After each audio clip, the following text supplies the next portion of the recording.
Caros alunos, bem-vindos à disciplina de inglês instrumental no curso de informática para a internet. Hoje vamos iniciar com a teleaula 1. Este curso é importante para essa disciplina é importante para o curso de vocês devido à importância que a língua inglesa tem assumido globalmente. E vocês da área de informática devem saber ainda mais de como a língua inglesa ela influencia diretamente os conteúdos, o material de trabalho com que vocês lidam diariamente. Então aqui nós temos a apresentação das duas professoras, a professora formadora, que sou eu, Laura Borges Nogueira, a professora assistente, a professora Adileide Maria Martins Santos. A teleaula 1, vocês terão este conteúdo, vejam só. Nós veremos na teleaula 1 os pronomes pessoais, o verbo to be, que muitos de nós já ouvimos falar muitas vezes, e trabalharemos com estratégias de leitura, ok? Agora vamos fazer uma breve apresentação das professoras, eu, professora formadora, e a professora Adileide Martins, que é a professora assistente. Bem, como vocês podem ver, né, me chamo Laura Borges Nogueira, tenho graduação em Letras em Inglês pela Universidade Federal de Rondônia, né, a UNIR, em 99. Tenho especialização em Língua Portuguesa também pela Universidade Federal de Rondônia em 2008. Tenho mestrado em Desenvolvimento Regional e Meio Ambiente, também pela UNIR em 2010. E tenho experiência profissional em escolas de ensino de idiomas, com as disciplinas de inglês e espanhol. Também tenho experiência na graduação, no curso de Letras em Inglês, e também já dei aula em especialização de língua inglesa. E aqui no IFRO tenho trabalhado com o ensino médio. Agora vamos pedir à professora Adileide Martins que se apresente, por favor. Professora Leide. Pois não. Bom, como a professora falou, é um prazer aqui estarmos nesse curso onde discutiremos questões acerca da importância da língua inglesa e ao mesmo tempo a estrutura da língua.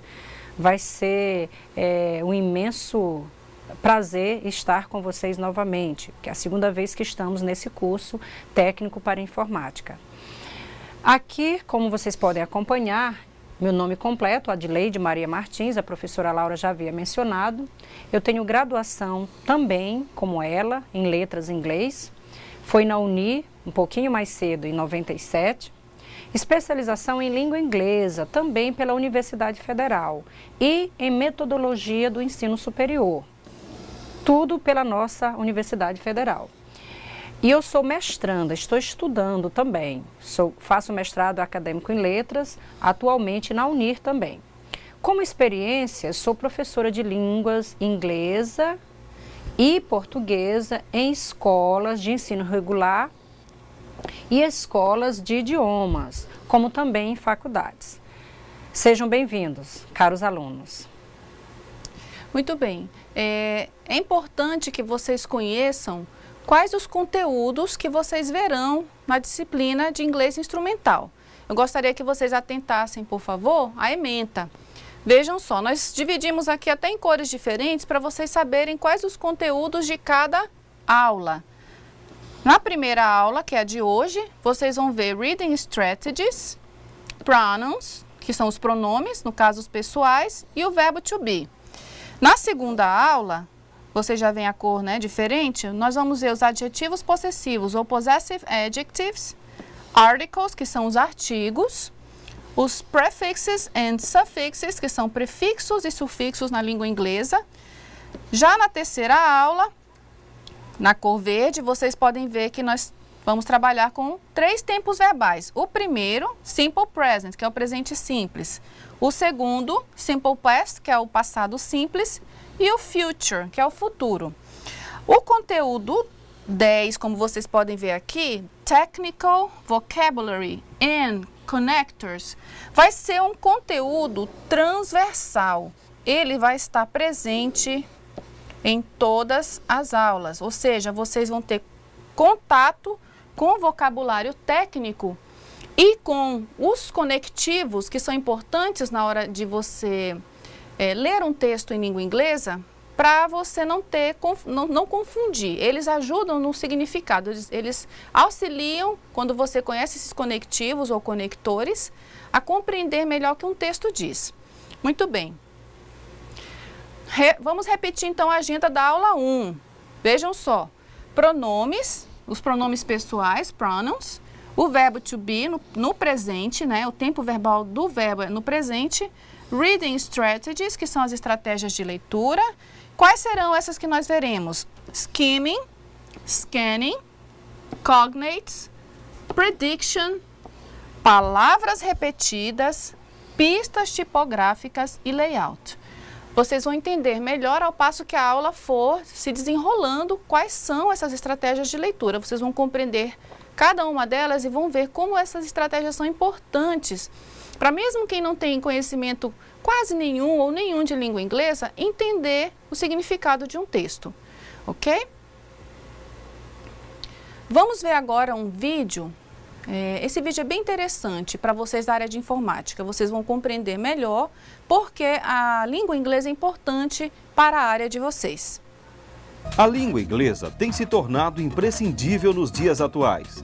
É a língua internacional, dos estudos, das viagens, dos negócios. Enfim, a língua primordial quando se deseja comunicar com o mundo todo. Diariamente convivemos com uma série de palavras em inglês. Então percebemos a sua real importância e a influência que exerce sobre a nossa cultura. No campo da informática, a necessidade do inglês fica ainda mais latente. São palavras e expressões utilizadas constantemente, demonstrando que cada um de nós precisa conhecer mais profundamente o idioma. Na vida de um profissional de tecnologia, por exemplo, os termos mais utilizados são em inglês, fato que exige amplo conhecimento de quem atua na área. O analista de sistemas Liloud Cury de Lacerda fala sobre a aplicabilidade e cita exemplos básicos. Eu acho que para qualquer profissão a língua inglesa é o diferencial, principalmente numa vaga de emprego, né? O requisito no currículo, o inglês é fundamental. E para a área de informática, vamos dizer que a abrangência é bem maior. Acho que é requisito.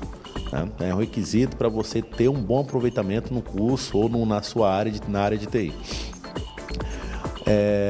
A própria língua inglesa, a gente pode falar que já está sendo incorporada na nossa língua, né? A gente fala aquelas frases, você já fez um download de uma foto, qual browser você utiliza, fez um backup do HD. Não sei se você percebeu que nós temos várias palavras aí que são em inglês, né? Browser, download, HD, backup, e a gente fala normalmente, como se fosse uma palavra em português, né? Se fosse da língua portuguesa, mas não, são palavras em inglês. E na profissão de TI, isso se intensifica mais, as palavras aparecem mais e é importante sim o profissional ter um conhecimento amplo do inglês. Um exemplo que eu posso citar também é compras, né? O comércio eletrônico. Quem não compra na internet hoje, a gente tem várias ferramentas aí para poder comprar. E a gente fica limitado, se a gente só sabe português, a usar lojas brasileiras, mas muitas lojas boas com conteúdo ótimo são americanas. Um exemplo é a Amazon, né? A Amazon você compra livros, DVDs, filmes, equipamentos e entrega no Brasil. Se você não souber inglês, como é que você vai fazer uma compra lá? Como é que você vai pesquisar o que você deseja num site americano? Vamos dar um exemplo aqui, né? Eu vou acessar aqui a Amazon, né? Ao acessar a Amazon, ele já aparece aqui a palavra login, né? Eu quero sign in, né? Quer dizer, me logar, entrar no site, criar minha conta, né? Quando eu começo a entrar na minha conta, ele pergunta, meu endereço de e-mail então eu tenho que mostrar qual é o meu endereço de e-mail. Sim, eu já tenho um password, eu coloco meu password. Depois que eu entro no site, eu vou pesquisar, né, algum conteúdo, eu quero aprender sobre HTML, né? Language, lá não tem linguagem HTML, existe HTML Language, você vai fazer pesquisas em inglês. Você vai comprar um iPhone ou um cabo HDMI, né? Então, você vai colocar cabo HDMI, você coloca cable HDMI. Aí vai me mostrar aí resultados, né? Eu preciso saber um pouquinho do inglês para fazer essas consultas. Outro exemplo também é pesquisar imagens no Google. Quando você pesquisa imagens no Google, o banco de imagens ele é mais rico quando você pesquisa por palavras em inglês, né? Então, quando você vai aqui no Google, quando você utiliza, em vez de falar projeto, eu quero todas as imagens relacionadas a projeto, eu não quero, né, eu quero pesquisar não com a palavra projeto. Se eu colocar project, você vê que o resultado é bem mais rico do que com a palavra projeto, né? Você tem muito mais conteúdo na internet usando project como base do que o projeto, que é a língua portuguesa, a língua, né, no Brasil, e com conteúdo bem mais limitado aqui. Depois de toda a explanação sobre o assunto, você já deve estar pensando em aprofundar um pouco mais na cultura inglesa. O mundo globalizado exige, mas as oportunidades dependem apenas de uma decisão: Learn English. Vocês puderam ver como o vídeo mostrou claramente a importância da língua inglesa para a área de informática? Espero que vocês tenham gostado. E que vocês, com o tempo, com o conhecimento que vão adquirir da língua inglesa, realmente tenham essa facilidade para fazer pesquisas na internet, para poder utilizar melhor a ferramenta de trabalho de vocês, ampliando os conhecimentos. Bem, vamos para o nosso primeiro conteúdo da nossa primeira teleaula. Vejam aqui, vamos trabalhar agora com os personal pronouns, que são os pronomes pessoais em língua inglesa. Quais são eles? Temos aqui I, que significa eu, em inglês, né? O segundo, you, que significa você. Depois o terceiro, he, que significa ele. She, que significa ela. It, que significa ele ou ela, mas não se refere a pessoas, e sim a objetos e a animais. Esse é um pronome que a gente diz que é um pronome neutro, né? Ele não é nem he, nem é o she. Novamente o you, vocês podem ver que aqui tem you e aqui também tem you, mas aqui é o you, que significa você no singular, e este you aqui é vocês no plural, vejam bem. Aqui nós temos o outro pronome we, que significa nós, e o they, que significa eles ou elas. Eu gostaria que a professora Leide acrescentasse mais informações para vocês, por favor. É bem importante ilustrar algo que a professora explicou. O you, na questão do pronome you, que é a segunda pessoa, tanto do singular quanto do plural. Vocês podem estar se perguntando, mas como que eu vou saber? Muito importante é a gente levar em consideração o contexto. Se for de uma frase, o objeto que vem depois. Se o objeto estiver no plural, é claro que está se referindo a vocês. Se o objeto estiver no singular, está se referindo a você. É só uma observação que ajuda muito. Se a gente tem essa consciência, a gente tem esse conhecimento. Ok? Obrigada. Okay. Muito bem. Agora vamos ver alguns exemplos de como usar esses pronomes que vocês acabaram de ver. Vamos ver aqui. Primeiro exemplo. I am the new director. Vocês podem ver aqui a conjugação, né? Então significa eu sou, I am, a nova diretora. I am the new director. Então aqui vocês podem ver o verbo, o pronome e o verbo. Aqui nós temos um segundo exemplo do uso de um outro pronome. You click on the attachment. Então, novamente, pronome pessoal, que significa você. Você clica no anexo.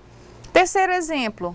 They are good versions of processors. Eles, aqui they significa eles são boas versões de processadores. Então, novamente repetindo, aqui I, segundo you e terceiro they. Aqui nós temos mais alguns exemplos. Vamos ver? She is a nice teacher. She, mais um pronome pessoal. Ela é uma professora legal. Então, she significando ela. Outro exemplo. It is my material. Mas, novamente, aqui já vocês estão vendo o uso do it, que significa este é meu material. A gente geralmente traduz dessa forma, porque Se eu for traduzir ele é meu material, vai soar um pouquinho estranho em português. Então, a gente substitui às vezes por uma outra palavra para dar um sentido mais natural na língua portuguesa. Mas lembrando que o it é um pronome neutro que pode significar ele ou ela. Só na hora de traduzir que a gente adapta para soar mais natural na língua portuguesa. Vamos ver o último exemplo. You are my students, ok? Aqui vocês podem ver, como a professora Leide falou, a palavra students está no plural. Então, esse you, ele só pode ser o vocês e não você no singular, porque aqui já está no plural, então o you já automaticamente eu sei que ele significa vocês. Vocês são meus alunos. Mais exemplos agora. She likes to eat a lot. Novamente o she. Ela gosta de comer muito. Outro exemplo. We love pizza. Nós amamos pizza. He is a fast runner. Ele é um corredor rápido. Então, repetindo, pronomes pessoais. She, we, he. Mais 3 exemplos que vocês acabaram de ver, ok? Agora, veja este pequeno exercício para vocês praticarem o que vocês acabaram de ver. Dê uma olhada nestas frases e substitua o nome grifado por um dos pronomes estudados. Então, nós temos aqui, Anna loves cats. Anna é o nome de mulher, certo? Está no singular, é apenas uma mulher. Então, qual vai ser o pronome que vai substituir? Professora Leide, por favor. Sim, como a professora Laura explicou muito bem, eu acredito que esteja fácil, né, pessoal? Logo, vai ser substituído por she. Ok? É um pronome feminino que está no singular. O próximo, nós temos já os nomes, porque nós sabemos que pronome é aquele que substitui nomes, né? Nós já temos ali Tony, já temos o nome e um pronome I. Então, se eu juntar Tony and I, que significa o Tom e eu, logo vai dar a primeira pessoa do plural, que é we. Muito bem, então assim a gente vai juntando essas ideias e ficando cada vez mais fácil à medida que a gente vai vendo os pronomes ao longo dos textos lidos. Laura? Ok, ficou legal a explicação? Vocês compreenderam? Vamos passar para o próximo? Mais um pouquinho de prática para vocês reforçarem e gravarem um pouquinho mais os pronomes pessoais em língua inglesa. Vejam só, Sally and Mark. Sally and Mark, aqui temos 2 pessoas, are visiting their family. Então, se são Sally e Mark, são eles, não é verdade? Sally e Mark, eles. Qual é o pronome em inglês que significa eles ou elas? Vamos lá? Aqui, ó. They are visiting their family. Então, isso aqui vai substituir Sally e Mark. Ok? Por que eu estou usando esses exemplos, fazendo substituição?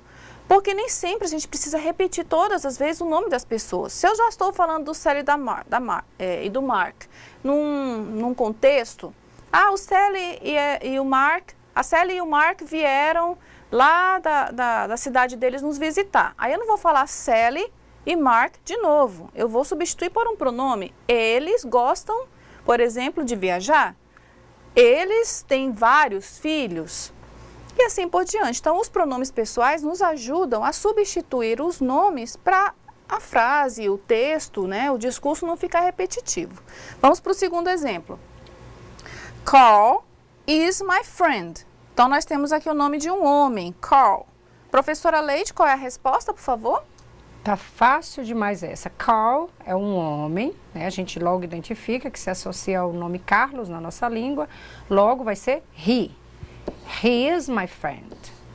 Eu tenho um pronome no feminino, no masculino, desculpa, e está no singular. Então, he is my friend. Entendido?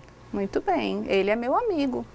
Se Carl é meu amigo, então, quando eu for falar de Carl, não preciso repetir várias vezes o nome dele. Só substituo pelo pronome he, ok? Muito bem, aqui nós temos uma tabelinha para facilitar a memorização dos pronomes pessoais. Vejam só, aqui nós temos a divisão da tabela. as pessoas, né, gramaticalmente falando, né, pessoas, a gente chama de pessoas, pronomes, o verbo to be conjugado, as contrações e as traduções dessas contrações. O que a gente está vendo nessa tabela que a gente acrescentou? Não tem só os pronomes pessoais, I, you, he, she, it e assim por diante nessa tabela. Vocês podem perceber que nós temos também o verbo. Vocês já viram esses pronomes conjugados com seus verbos nos exemplos. Mas agora a gente vai trabalhar, só para vocês memorizarem um pouco mais, quais são esses verbos. O verbo to be, no caso, no presente, que combina, né, que casa com cada pronome. Em português, nós temos o verbo ser e o verbo estar, não é verdade? Em inglês, o negócio é mais fácil, porque a gente só tem um verbo que significa ser e estar em português. Quer dizer, a gente usa um verbo só em inglês e ele tem essa dupla função, o verbo to be. Esse verbo to be está no infinitivo, que é quando a gente fala em português ser, estar. Mas eu não falo assim, eu estar cansada. Eu conjugo o verbo, eu estou cansada. Em inglês também a gente faz essa conjugação. Vamos ver aqui na tabelinha como é que isso é feito? Então, nós temos as pessoas primeira, segunda e terceira do singular, ou seja, já está dizendo singular, não vai ter nenhuma pessoa no plural aqui. E nós temos as pessoas do plural, também a primeira, a segunda e a terceira. Quais são as pessoas do singular? Então, nós já vimos I, que combina com esse verbo to be, I am, ou significa eu sou ou eu estou, ok? A segunda pessoa, you, você, combina com o verbo ser ou estar, ele fica conjugado desse jeito, you are, significa você é ou você está. A terceira pessoa do singular, a primeira, porque nós temos 3 na terceira pessoa, né? O ele, o ela e aquele neutro que a gente falou, o it, que é o pronomezinho neutro. Então, he is, então a conjugação dele é com is. She, também she is. E o it também é o is. Então, vocês viram que esses 3, eles têm o mesmo verbo que conjuga com eles, ok? Como é que fica a tradução? He is, ele é ou ele está, certo? She is, ela é ou ela está. It is, significa ele ou ela é, ele ou ela está. Depende, né, do que significa esse it, se é algo no masculino, no feminino, lembrando que é objeto ou animais. Essa coluna aqui de contrações é o que a gente faz muito em inglês, principalmente na oralidade, quando a gente fala. Não que vocês não vão encontrar isso na escrita, mas é quando eu junto, por exemplo, I am, eu junto os dois, fica I'm. You are, your. He is, his. She is, she's. It is, its. Então, eu posso, em vez de separar os pronomes, eu posso juntá-los. Eu uso esse apóstrofo, né, que é essa coisinha, né, como se fosse uma vírgulazinha lá em cima, a gente chama de apóstrofo, para separar o pronome do verbo que fica diminuído. Ele vai manter o mesmo significado, tá, gente? É só uma forma contraída, ou seja, você junta para ficar mais fácil de falar, ok? Então, vocês viram aí o verbo to be, o verbo ser ou estar em português, conjugado no presente. Agora vamos ver as pessoas do plural? Deem uma olhadinha. Nós já vimos o singular. Plural agora. 3 pessoas novamente. Então, a primeira pessoa, we, combina com are, que significa nós somos ou nós estamos. Segunda pessoa, lembra que agora é plural, gente. Então, agora esse you significa vocês. Vocês, né? No plural. You are. Vocês são ou vocês estão. E a terceira pessoa do plural, que significa eles ou elas, o they, combina com o are, que significa eles estão, né? Eles ou elas são ou eles ou elas estão. Lembrando que esse they pode ser eles ou elas, sempre no plural, e combina com o are. Aqui vocês também têm as contrações, que elas são essa junção do pronome com o verbo. Então, we are fica were, you are fica your e they are there, ok? Não esqueçam que esses verbos, o verbo to be, ele corresponde aos verbos ser ou estar em português. E você vai falar assim, você pode perguntar, mas professora, quando é que eu vou saber se ele significa ser ou se ele está significando estar?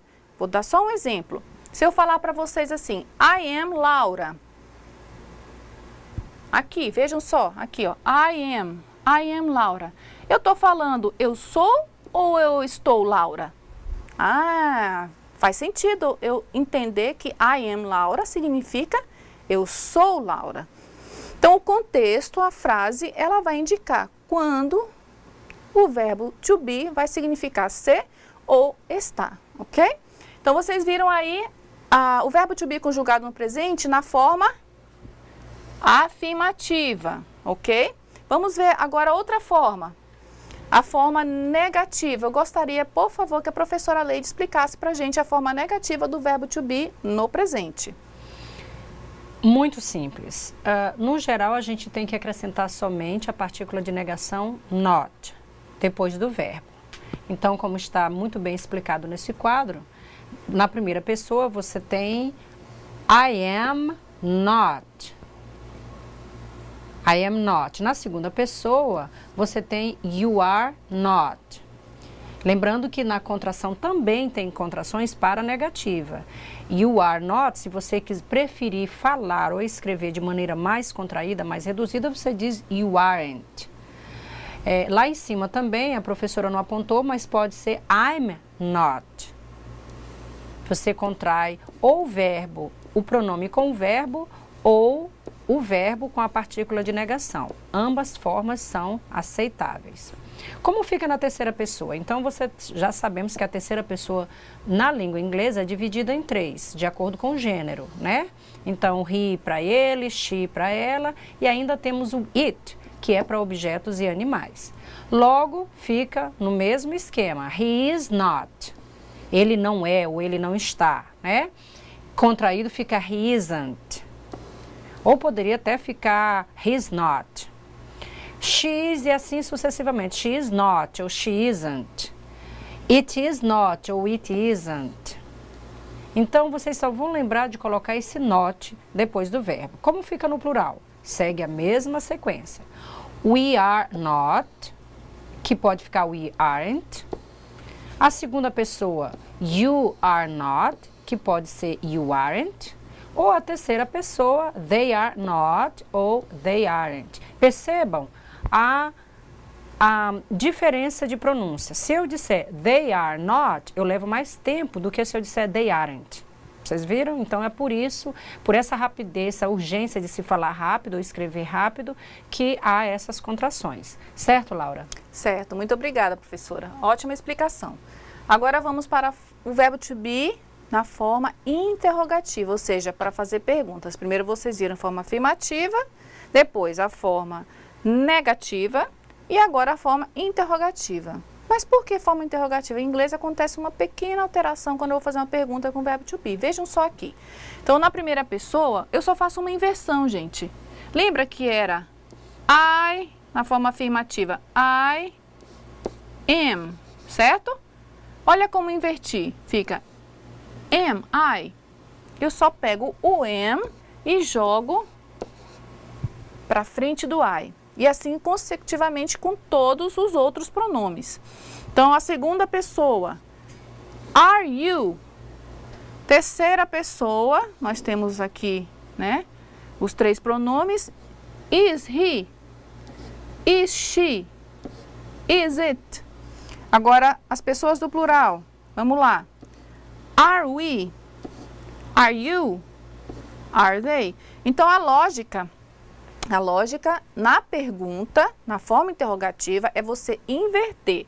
Você pega o verbo to be e coloca ele na frente do pronome, ou seja, na frente do sujeito da frase, seja ele um pronome ou seja ele um sujeito, como a gente viu nos exemplos. Por exemplo, Sally and Mark are our friends. Um exemplo, Sally e Mark são nossos amigos. Eu pego esse are e boto lá na frente de Sally e Mark. Também é assim que se faz. Então, você tem o sujeito da frase e joga o verbo to be na hora de fazer a pergunta para frente desse sujeito, ok? Laura, vamos fazer uma pequena simulação para vocês entenderem melhor. Eu vou fazer perguntas para a Laura, uma perguntinha em inglês, usando o verbo to be. Are you Laura? Yes, I am Laura. Well, are you Sandra? No, I'm not Sandra, I am Laura. Vocês viram? Eu fiz a pergunta para ela e ela confirmou quem era ela. A mesma ela poderia fazer para mim. Como que ela faria essa pergunta para mim para confirmar quem eu sou? Muito bem. Are you Cristina? No, I'm not Christina. I am Lady. Oh, are you a teacher? Yes, I am. Muito bem. Vocês viram que a gente na pergunta inverteu are you? E na resposta, yes, I am. Já voltou na ordem normal, né? O verbo ficou depois do sujeito. Ok, gente? Muito bem. Sigamos em frente. Temos um pequeno diálogo aqui que eu gostaria que vocês prestassem bastante atenção, principalmente na conjugação do verbo to be junto com seus pronomes, ok? Vamos dar uma lida aqui juntos? Nós temos dois personagens, Sharon e Betty. Eu vou ser a Sharon, ok, professora Leide? Você vai ser a Betty. Vamos lá conversar um pouquinho. Hey, Betty, do you want to see my family album? Sure, I love to see pictures. Okay, then, have a seat.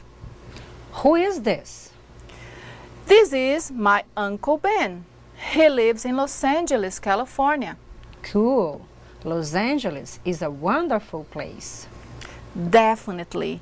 Hey, look, this is my Aunt Claire. Does she live in Los Angeles too? Yeah, she does. Is she Ben's wife? Yes, she is his wife. By the way, don't you think they are a beautiful couple? Sure thing. Now, these are my parents, my mother Deborah, and my father George. They are a beautiful couple too. Muito bem, agora vamos ver a conjugação dos pronomes com o verbo to be? Dê uma olhadinha na primeira, logo aqui no começo. I love to see pictures, tá vendo?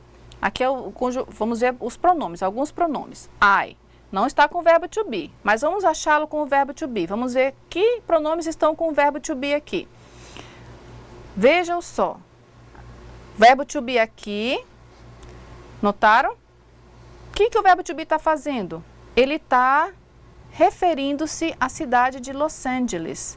Lembram que o pronome neutro it se refere a coisas, a objetos, animais? Los Angeles pode ser enquadrado como it, né? É um pronome neutro que pode se referir a Los Angeles. Portanto, a conjugação do verbo to be para cidades é is. Então, Los Angeles is a wonderful place, ok?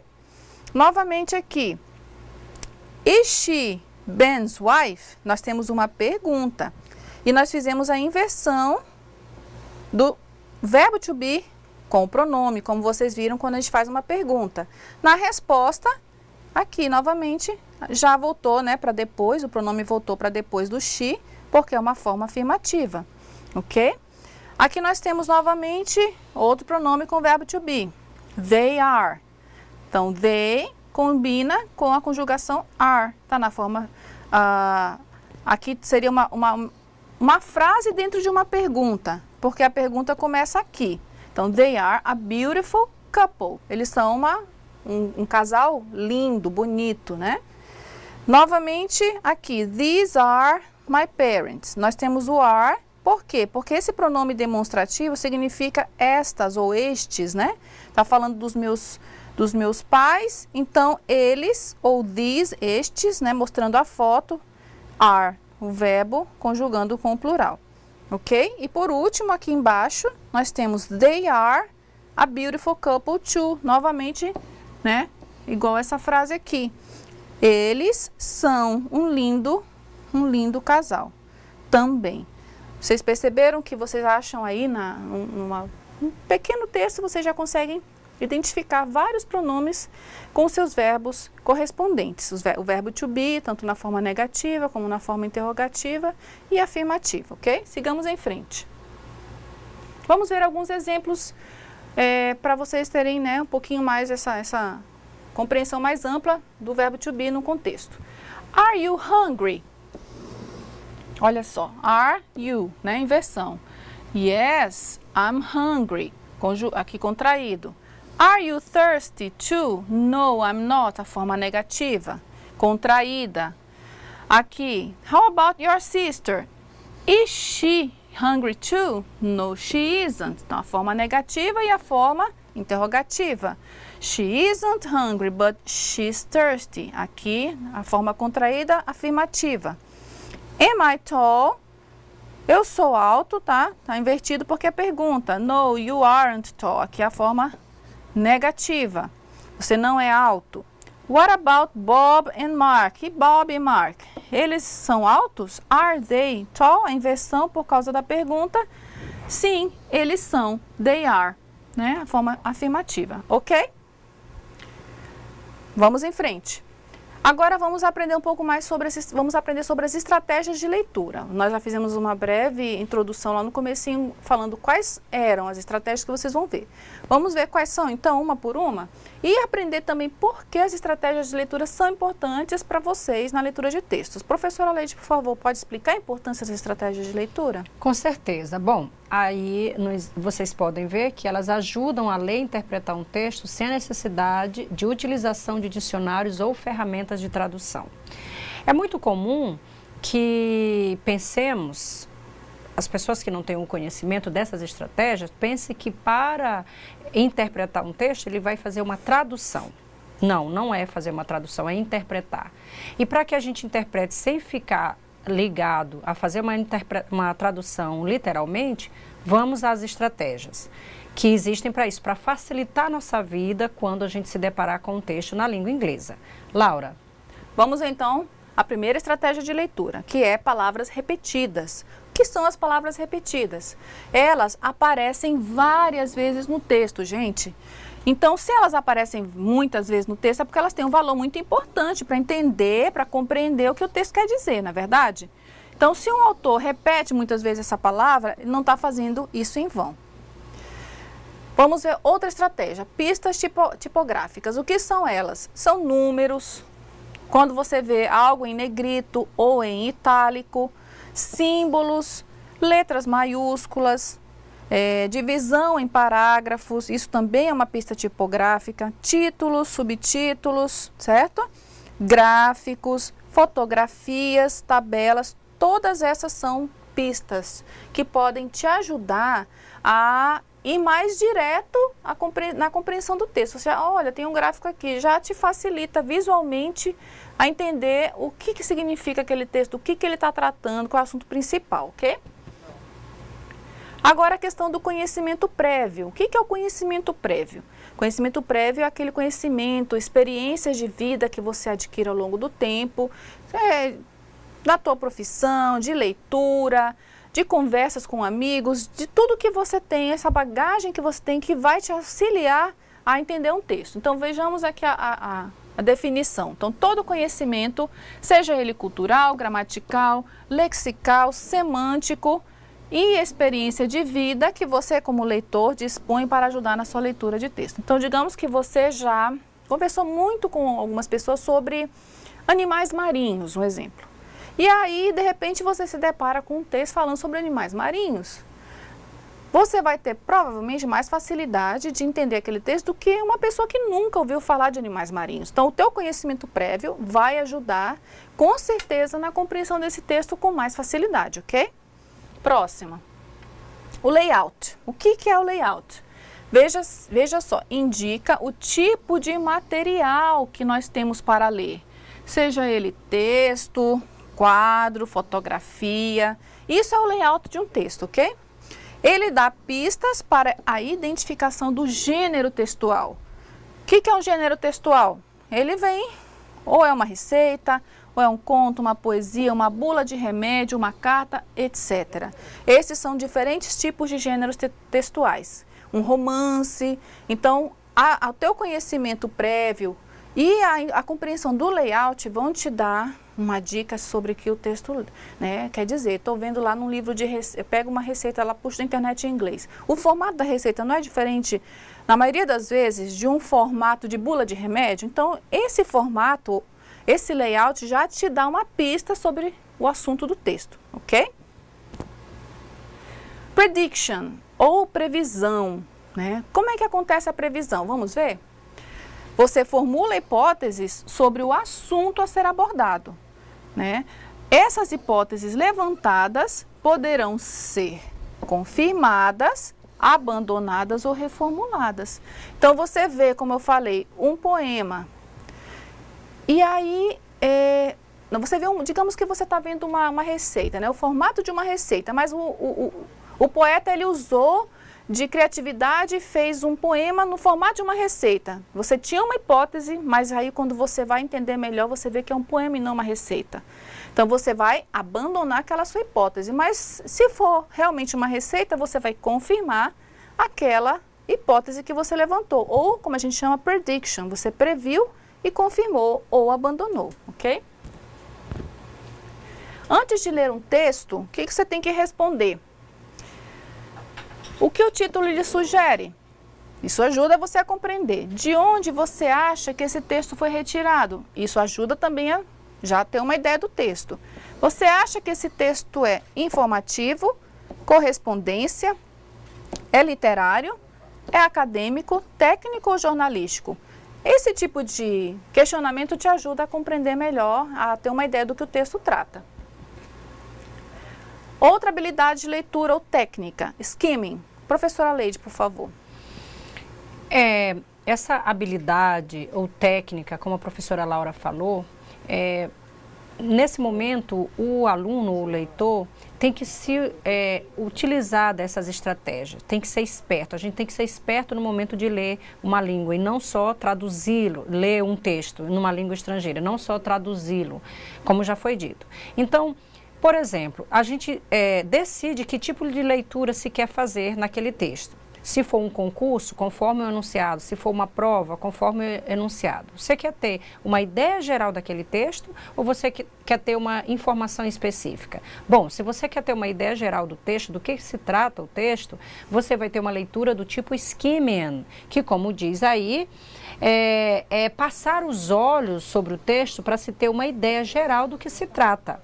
Especialmente a primeira e a última oração. Então, ele até te dá essa dica, se você pegar a primeira frase e a última frase, você pode formular uma ideia do que se trata o texto. Eu acho que na sequência vai ter o outro tipo, não é, professora? Sim. Na sequência, nós já temos aí, olha, o que eu falei para vocês, scanning é outro tipo de leitura, dependendo da tua necessidade. Então, agora digamos que você quer obter uma informação, uma quantidade, uma data, um valor, uma pessoa, algo específico dentro do texto. Você vai fazer a leitura scanning, vem do verbo escanear. O que é escanear? É copiar. Então, scanning é passar os olhos rapidamente pelo texto procurando pistas ou informações específicas. Eu ficaria mais nessa parte de informação específica. Destaque as palavras-chave do texto. E aí, com o scanning, você precisa ter entendimento dessas palavras que são chaves para você obter essa informação específica. Então, aqui nós temos algumas palavras que podem ser consideradas como chaves. No caso, education, PC, software, robotics, wireless. Então, caros alunos, vamos usar dessas estratégias para que a gente possa compreender melhor um texto. Acho que vem mais uma aí e a professora vai continuar aí explicando sobre as estratégias. Muito bem. Um pouquinho mais sobre o scanning para ajudar vocês a compreender essa estratégia de leitura. vocês podem ver que números, ilustrações, imagens gráficas e os símbolos universais, como por exemplo esse aqui que vocês sabem que se refere ao dólar americano, esse aqui significa real, nossa moeda. Esses símbolos e essas outras informações, elas são muito utilizadas no scanning. Ou seja, você viu isso daí, você está procurando uma informação específica, vai direto nesse tipo de informação. Então, quando você está procurando essas informações, como preço, por exemplo, ou tamanho, você não precisa ler tudo. Então, se eu estou com um ingresso, com um programa né, peças teatrais ou filmes, aí quando será que é a entrada? Você tem um folder turístico, digamos, aí você vai dar uma olhada lá, você não vai procurar outra coisa, vai direto onde está o símbolo da moeda, por exemplo. Aí você já vai ver o preço daquela sessão, por exemplo, daquele filme, daquela peça teatral, a entrada, né? Então, o scanning é isso, você vai em cima de informações específicas e não perde muito tempo, não, quando você tem a ajuda desses símbolos, desses números que facilitam, ok? Os cognatos também são importantes. O que são cognatos, gente? São palavras semelhantes em português e inglês. Exemplos: digital, digital, generation, geração, graphical, gráfico, access, acesso. Notaram aí como elas são parecidas tanto em português como em inglês? Esses são cognatos, ok? Então, aqui nós temos um exemplo de cognato, construction, né? Você vê uma placa e já entendeu que tem a construção envolvida. E os falsos cognatos são aquelas que nos enganam, que parecem uma coisa em português, mas são outra. Vamos ver uns exemplos. Parents, né, significa pais e não parentes. A palavra parente em inglês, na realidade, se escreve assim, relative. Pretend, parece que é o verbo pretender, né, mas não é, significa fingir em inglês. Eventually, significa finalmente e não eventualmente, né? E a palavra eventualmente em português, né? Em inglês é occasionally. Notaram como esses são falsos cognatos? Existem falsos cognatos que podem nos enganar. É bom ter conhecimento dos principais para a gente não cair nessa pegadinha, ok? Practice safe mailing. Esse é um texto que vocês estão vendo na área de vocês e vocês podem praticar essas estratégias de leitura. Prediction, skimming, scanning e cognates. Vamos ver rapidinho o que esse texto diz. Vamos ler aqui. Every message in your inbox is a potential virus bearer. Don't click on any attachment, even those which appear to be from people you know and love, unless you are expecting it. When in doubt, delete. Olha só, olha os cognatos. Message, mensagem. Inbox, todo mundo conhece. Potential. Muito bem. Virus, professora. Que mais? Click, que é da área da informática. Que mais, professora? Appear, que muitas pessoas entendem como aparecer. Né? Que mais, professora? Expecting, esperando, né? Delete. E deletar, notaram? Então, com essa ajuda dessas palavras e o conhecimento prévio que você tem da informática, desse assunto de vírus, de deletar, de anexo, você já vai ter uma ideia do que o texto trata. Você vai ter o prediction, você vai buscar uma informação específica, usa o scanning. Se é uma ideia geral, usa o skimming. E os cognatos te ajudam nessa tarefa de compreensão do texto, ok? Então, o texto dá dicas. Que dicas sobre segurança do seu computador? Qual é a resposta, professora Leide? Instale um firewall conhecido, compre um antivírus de boa marca ou não abra qualquer anexo a menos que você esteja esperando a mensagem. Sim, essa última é a resposta pelo que a gente leu e a gente conseguiu captar a ideia. Muito bem. Agora, alunos, vocês vão fazer alguns exercícios para praticar o que foi discutido aqui nessa aula. Fiquem à vontade, façam com cuidado e a gente volta daqui a pouco para fazer as correções, ok? Até mais.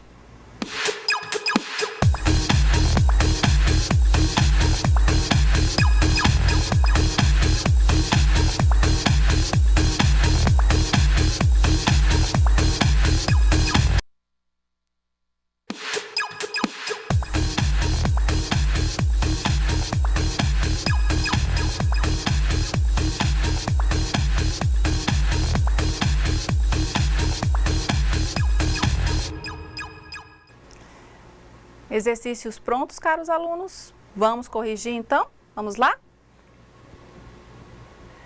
Primeiro exercício.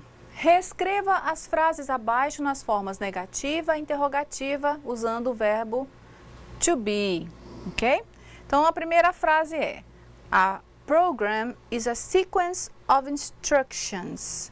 A program is a sequence of instructions. Professora Leide, você pode me dar a resposta, por favor? Só lembrando, gente, olha o verbo to be aqui, ok? O que foi dito naquela hora? Ela está pedindo, o enunciado da questão pede que você coloque as frases na forma negativa e interrogativa. Então, a primeira é negativa. E eu disse que acrescentaríamos apenas a partícula de negação not. Então, fica fácil. Depois do verbo to be, qual é? A program is not a sequence of instructions. Acertaram? Pronto. Então é isso, fica bem fácil. É mais simples do que a gente pensa. A língua inglesa é muito fácil de aprender. Só você seguir algumas estruturazinhas, algumas técnicas e sempre vocês vão se dar bem na hora de uma prova, por exemplo. Agora vamos fazer a forma interrogativa. A professora Laura havia explicado que a gente faz uma pequena troca, ou seja, uma pequena troca de posição. Na afirmativa começa com o pronome, e em seguida o verbo. Na interrogativa a gente troca essa posição. Começa com o verbo to be e depois o pronome. Então, ou o nome. Aqui tem: a program is a sequence of instructions. Qual é o verbo da frase? Is. Então, is, qual é o sujeito da frase? Ou a pessoa da frase é program. Então vai ficar: is a program a sequence of instructions?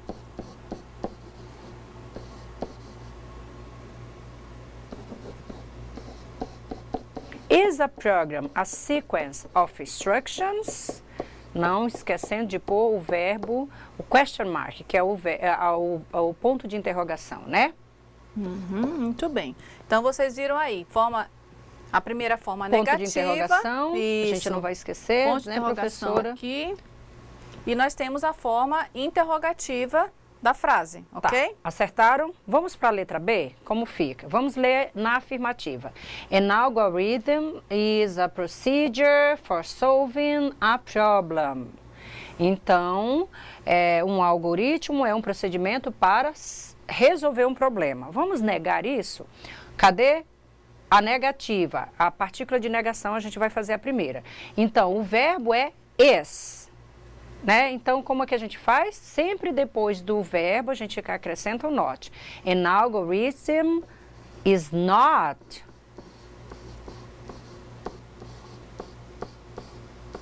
a procedure for solving a problem. É só acrescentar o not depois do verbo. Eu sei que vocês acertaram.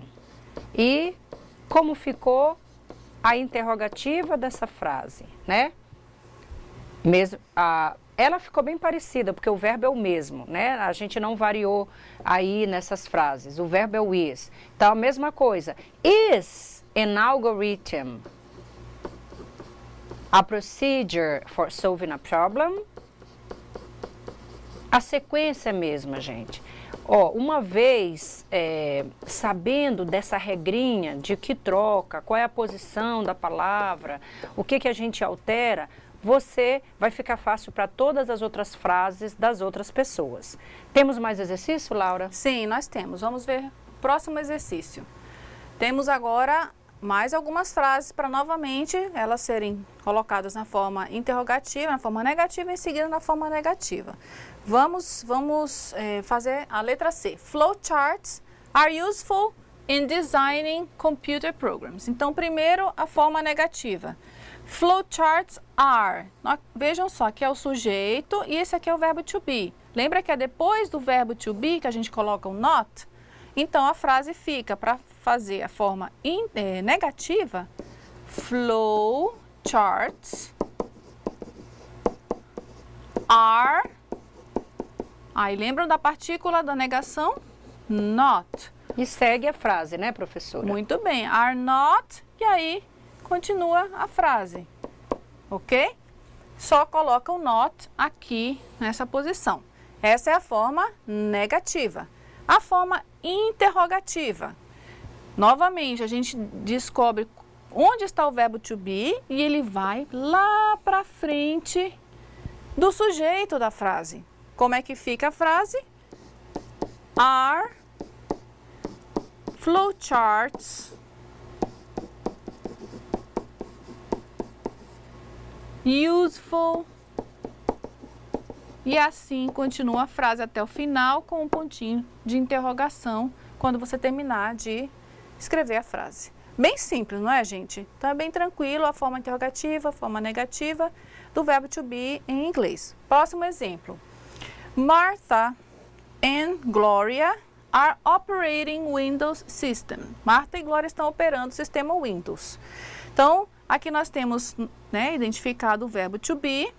Vamos fazer a forma negativa. O verbo vem, você acha o verbo e coloca aquela partícula da negação, o not, bem aqui, nessa posição.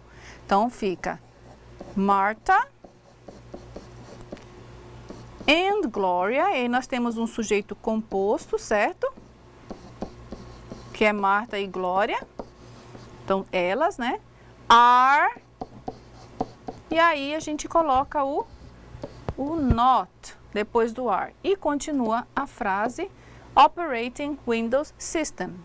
Então, Marta e Glória não estão operando o sistema Windows, ok? Agora a forma interrogativa da mesma frase. Como nós já descobrimos qual é o verbo to be, a gente vai transportá-lo aqui, ó, para o começo da frase, antes desse sujeito aqui, Marta e Glória. Então, ele vem para cá no comecinho e fica Are Martha and Gloria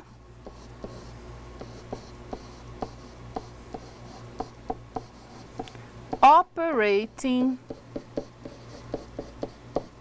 Windows System. Ok? Então, facinho, né, gente? Então, a forma interrogativa, a forma negativa são bem simples em inglês. Vamos para o último exemplo. Man is in search of knowledge. O homem está em busca de conhecimento. Vamos colocar então na forma negativa. Olha o verbo to be aqui, gente. Acharam o verbo to be? Então, como eu sei, vou colocar a partícula da negação logo depois dele. Man is not in search of knowledge. Simplesmente coloquei o not depois do is. A forma interrogativa, eu trago o is para frente do sujeito. Is man in search of knowledge? Interrogação. E aí nós temos a pergunta feita. Bem simples, não é?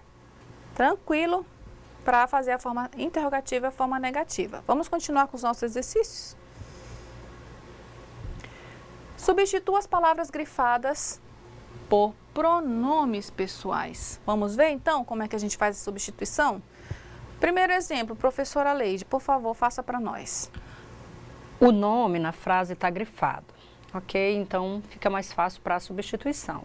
Eu tenho Joshua. Joshua, a gente tem conhecimento que é o nome masculino, né? Fica mais fácil. E está é apenas uma pessoa, está no singular. Então, que pronome eu vou substituir?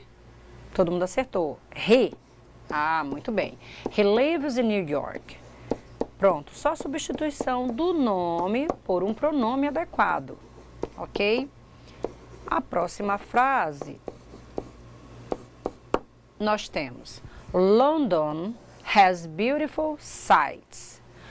Logo, pelo nosso conhecimento, até no exercício, a gente acaba aplicando algumas estratégias. Por exemplo, agora, usando o nosso conhecimento prévio, que é uma das estratégias apresentada pela professora, a gente sabe que London é uma cidade, ok? Logo, é uma coisa. Sendo uma coisa, a gente não vai substituir por she, né? E qual é o pronome que a gente usa para coisas e animais? It. Então, a gente vai substituir London pelo pronome it. Então, it has beautiful sights. Reparem como é muito fácil. E é claro que aqui a gente está praticando no exercício, mas na hora da leitura, o exercício é só para a gente solidificar as ideias. Na hora da leitura, quando você ler essa frase, você já vai entendendo que aquilo se trata de um pronome. Giovanni and I, na próxima, Giovanni and I, são duas pessoas, eu e o Giovanni. Logo a gente vai substituir. Se é eu e outra pessoa, vai ser nós. E como é que é nós em inglês? We. We talk a lot. Então, o verbo é talk, que é falar, conversar. A lot é um advérbio que significa muito. Então, we talk a lot. Giovanni and I. O Giovanni e eu falamos bastante. A última, Mark and Paula. Aí eu já não estou mais no meio, né? Não faço mais parte do sujeito. Estou falando de uma terceira pessoa, só que não é uma terceira, são duas terceiras pessoas. Então eu tenho o Mark e a Paula. Se eu estou falando de pessoas no plural, o Mark e a Paula, logo vai ser eles. E como é que é eles em inglês? They. Muito bem. Que serve para eles ou para elas. Nesse caso, eu tenho um do gênero masculino e um do gênero feminino, eles, que é o que sobrepõe. A gente acaba falando no masculino, né? Masculino. Então, they love English. O Mark e a Paula, ambos gostam do inglês, amam a língua inglesa. Então, ficou fácil aí para vocês. Não sei se ainda tem exercício, ainda tem, professora? Sim. Não, agora o exercício é diferente, não tem mais de substituir pronomes, né? Agora é uma leitura de um pequeno trecho. Vamos lá? Information Science é o título deste texto. O que você vai fazer? Vai ler o parágrafo e dizer sua ideia principal que vocês já fizeram. Eu vou ler para vocês e aí a gente discute qual é a ideia principal, eu e a professora Leide respondendo, né, para checar com vocês. Information Science. Information science is the study of the ways in which organisms process information. Information science integrates part of disciplines such as biology, physics, computer science, sociology and psychology. Como vocês puderam ver, existem vários cognatos. Lembram dos cognatos? Os cognatos são palavras que são semelhantes tanto no significado quanto na forma em inglês e português. Já dá uma dica boa sobre o que o texto está falando, do que ele trata.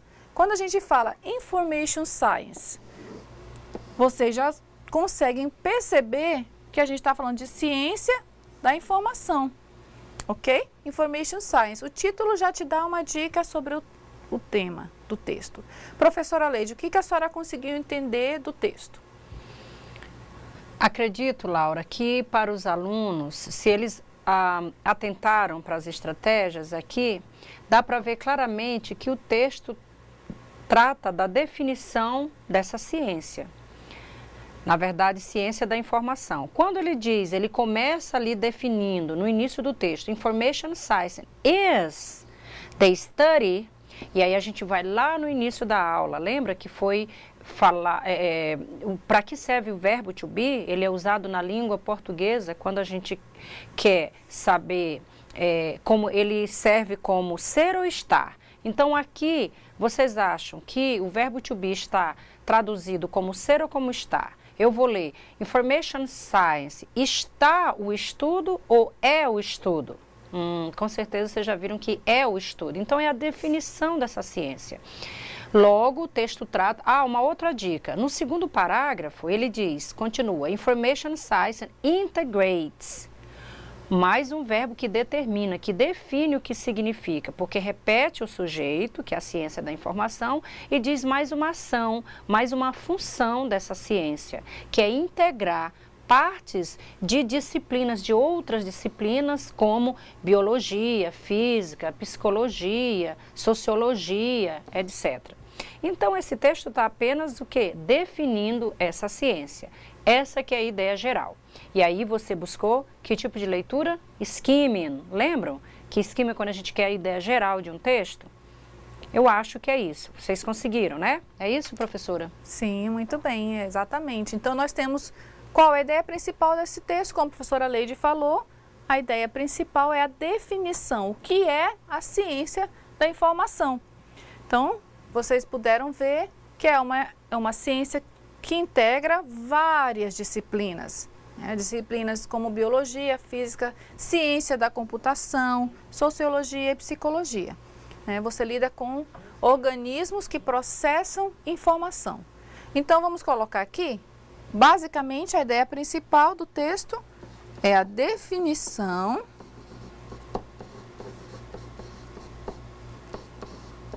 do que é a ciência da informação. Essa é a ideia principal. Então, digamos que você queira saber o que é a ciência da informação. Você vai em busca desse texto, porque ele já vai te dizer de forma resumida o que é a ciência da informação, ok? Agora vocês vão fazer o quê? Vão retirar do texto as palavras cognatas e dar os significados. Vocês já fizeram isso.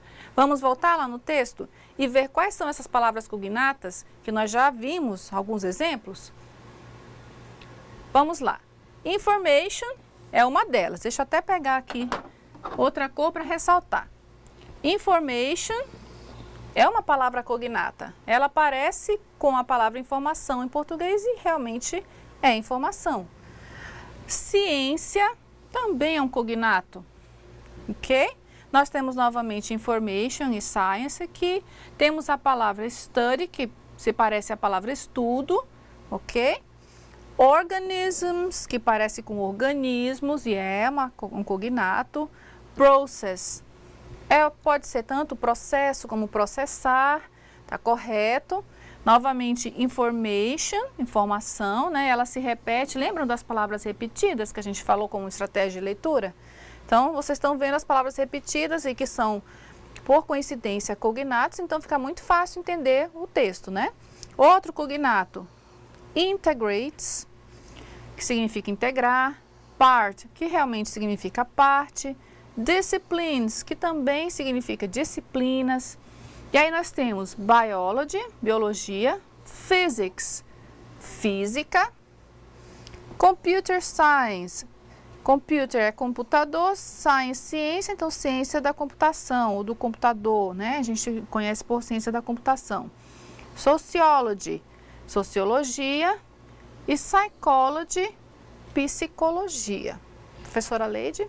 A impressão que a gente tem, e eu tenho certeza que vocês têm essa impressão, é que o texto está em português, as palavras são tão parecidas e a gente fica sabendo que é muito fácil aprender a língua inglesa, graças a uma dessas estratégias que são os cognatos. Cognatos verdadeiros ou parecidos. Problematiza um pouquinho quando aparece um cognato falso, mas isso a gente vai estudar um pouquinho mais adiante. Viu como é fácil? Vamos continuar aí, tendo essa facilidade ao interpretar um texto? Professora Laura. Muito bem. A professora Leite tocou num assunto interessante, né? Que muitos textos, eles contêm bastante cognato para nós da língua portuguesa, né? Por que isso acontece? Vocês já se perguntaram? Poxa vida, que legal!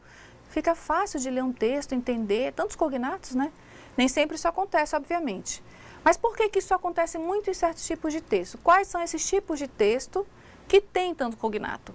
E aí nós voltamos para a questão da ciência. Os textos científicos, eles se originaram, na maior parte, né, vocabulário científico, ele se originou da língua latina. O latim é a mãe, né, linguisticamente falando, da ciência. Então, você vê descrições de plantas, de novas espécies descobertas. Os nomes científicos são em que idioma? Muito bem, latim.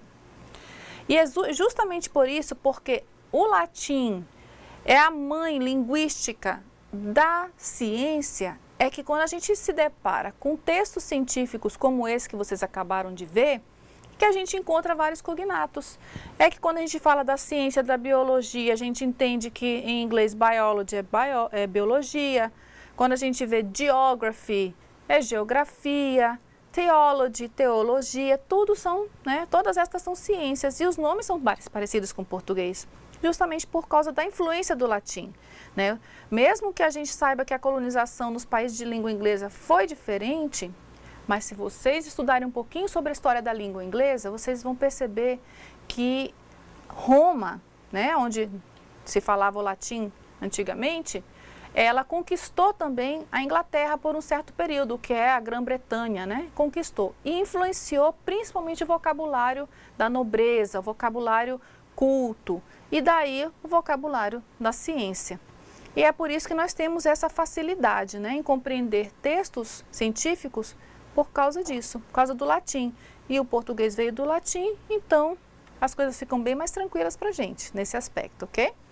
Muito bem, como vocês já fizeram esse exercício das palavras cognatas e vocês já agora entenderam o porquê de achar tantas palavras cognatas num texto científico para facilitar nossa compreensão em português. Agora, utilizando as estratégias de leitura aprendidas, responda a pergunta abaixo. Que disciplinas a ciência da informação abrange? Vamos voltar lá no texto só para reforçar? Aqui nós temos novamente, vamos usar uma corzinha diferente aqui para vocês lembrarem. As disciplinas. Professora Leide, por favor. Ok, temos. A professora Laura disse ainda há pouco que pelos cognatos facilmente a gente identifica algumas palavras, como o nome dessa ciência, como o nome dessas disciplinas, que são biology, eu vou entender que é biologia, physics, que eu vou entender que é física, computer science, que eu vou entender que é ciência da computação, sociology, que eu vou entender que é sociologia, e psychology, que eu vou entender que é psicologia. Viu como é fácil? Vocês já estão começando a adquirir aí mais segurança, né, com a língua inglesa, ao saber que tem tantas palavras parecidas com as da nossa língua, o que torna a vida dos leitores na língua inglesa bem mais fácil, né?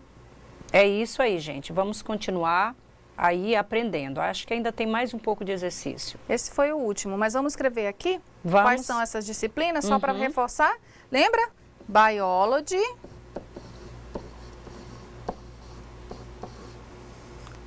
qual é a outra? Computer Science. Vão acompanhando aí. Qual é a outra? Sociology. Lembra? Sociology. Sociology. Vamos voltar lá no texto para lembrar? Querem voltar? Psychology. Olha aqui. Psychology Physics. e Physics. Vamos voltar lá.